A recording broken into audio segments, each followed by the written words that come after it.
Hello guys, তো চলে এলাম আজকে আরেকটা ব্লগ নিয়ে। তো আরও একবার বলছি যে হ্যাপি দিওয়ালি সবাইকে। আর আমি ঐশী, এ হচ্ছে আমার ছোট পিসির মেয়ে, আমার ছোট বোন। বল নাম বল। সৃষ্টিকা। সৃষ্টিকা, মানে ওকে সবাই সৃষ্টি বলে ডাকা হয়। অত টাইটেল জেনে লাভ নেই। তো যাই হোক, বেশি বক বক করবো না। তো এই ব্লগটা তোমরা বুঝতেই পারছো গেট আপ দেখে।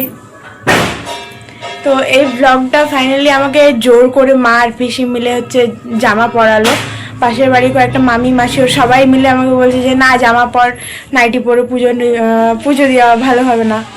তো জামা পরে চলে এলাম। তো এবারে হচ্ছে বাইরেটা যা ডেকোরেশন করার ছিল দেওয়ালির জন্য করে নিয়েছি। ঘরটার বানানোর টাইম হয়নি, দেওয়ালি ঘর, তাই বানাইনি। তো চলো তোমাদের সঙ্গে বাইরের লুকটা শেয়ার করছি। পাগলির মতো ছিল। হ্যাঁ, আমার লেট হয়ে চলছে, ভিডিও বানাবো বলছি। আমি তো মানে একটু শুয়ে আছে, বুঝেছো? লেট হয়ে যাচ্ছে। না সন্ধ্যার সময় আমি বলছি না, সন্ধ্যার সময় শুয়ে এখন। আর আজকে পূজা পড়েছে রে, কালকে বিসর্জন সব করে এই বছর দেওয়ালি আর একসঙ্গে পড়ে গেছে। তো দেখো, আমাকে সাজতে বলে ওরা দুজন কিছুই সাজানি, নাইটি পরে বসে আছে।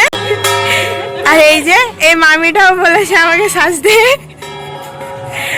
তো সবাই এখানে রেডি হয়ে চলে এসেছি।